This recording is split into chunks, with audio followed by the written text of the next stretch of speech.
Hi, and welcome to 30 Days of Art, episode 11.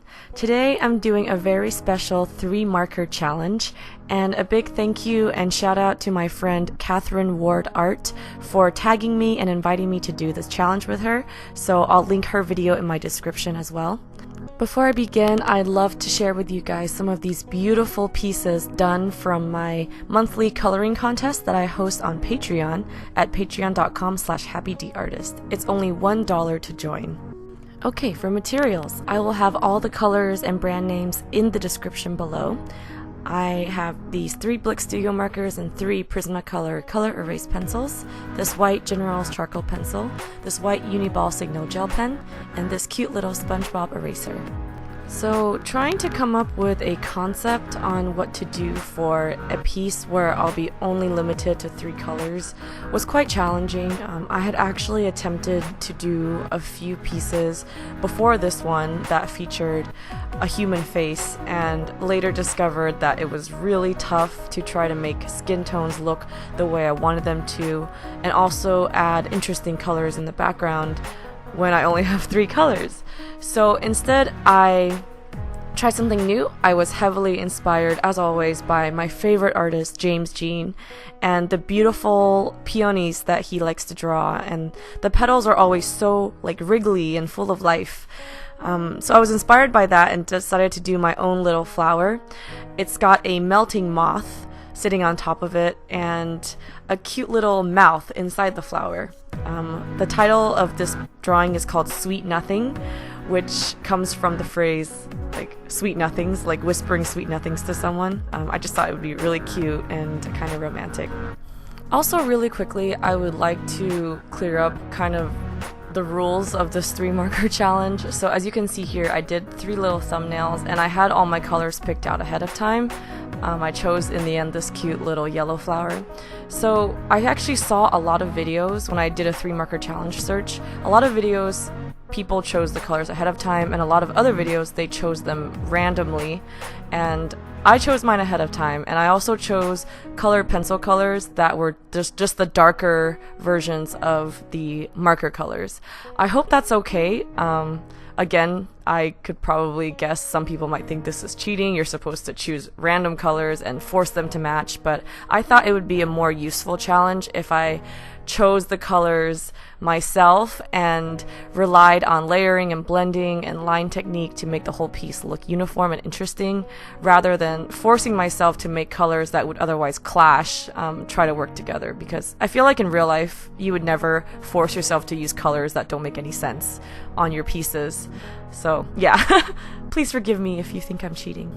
Okay, so for today's discussion topic, I would love to talk about social media with you guys. Lately, I've been getting a huge influx of questions on how to grow Instagram pages, or how to grow YouTube channels, how to get more followers, how to get more likes, how to get noticed more.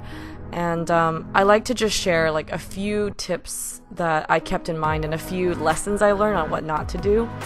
So the first, lesson I learned on what not to do is don't be spammy. In terms of posting content, post as much as you'd like. I'd recommend maybe 1 to 2 a day, or maybe 1 every other day. So don't post too much on your Instagram, because then there's no point in someone following you or paying attention to your feed if you're just spamming them with too many pictures.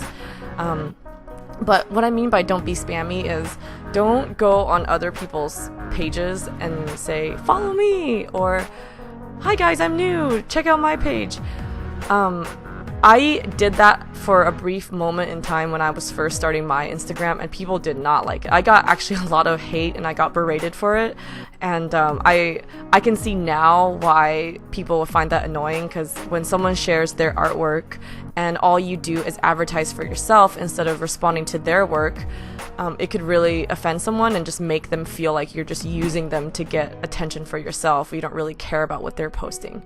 So if you still want to advertise for yourself on a larger page, I would recommend having a 2-part comment. First part of your comment, you should write something really meaningful, respond to the work, respond to whatever post is being shared. And then the second part of your comment, just casually drop a line by the way, if you feel like checking out my page, here it is. Or, by the way, I'm a new artist too, would love to hear your thoughts. Like, something casual. Don't be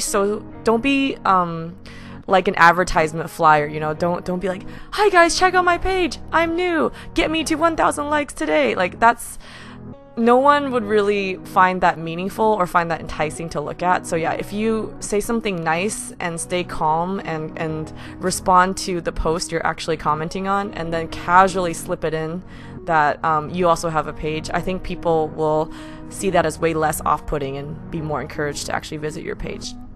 The second thing that I did to grow my Instagram was I followed a lot of art sharing pages. They come in the form, like, there's like Art Fido, and I think tons more. You can find them on Instagram. They have hundreds of thousands and sometimes millions of followers, and they will share your artwork for sometimes for free, and sometimes they take a payment. I've never paid for a shout out because at that time that I was starting Instagram, it wasn't as common to pay for shout outs, but I think now it is a little bit more common. So that's a route you can go down to get exposure to a large audience right away. And then finally, for the most important piece of advice that I have, I know that having a large social media following has its benefits. You can sell your work to a larger audience. You can probably get more positive validation if you love, you know, hearing feedback about your artwork. But I think it's important to keep in mind to not get caught up in the whole popularity contest aspect of social media. And that's something I'm seeing a lot, and it really worries me. I don't see social media as a way for me to get validation, for me to get showered with compliments. I see it as a platform to share my work with people who are also interested in art and might be inspired or positively influenced by my work. I want it to be a community of positivity, and for me, it's not about the number of likes or the number of followers. In fact, I know a lot of artists who have way less followers than I do and sell way more works than I do. It's just like they happen to have a following of mostly collectors or people who are, you know, art buyers. And so even if you have like 1 million followers, it doesn't mean you're going to sell well. And it also doesn't mean that you're going to feel fulfilled. I think that feeling of fulfillment from your artwork comes from within.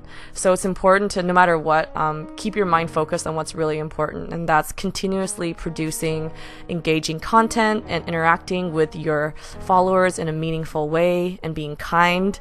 And yeah, holding yourself to a high standard, and don't get caught up in the whole like popularity contest of it. Alrighty, so I'm done with this video. There will be prints and stickers available of this at my shop at happyd-artist.com. Thank you all so much for watching, and I will catch you for episode 12.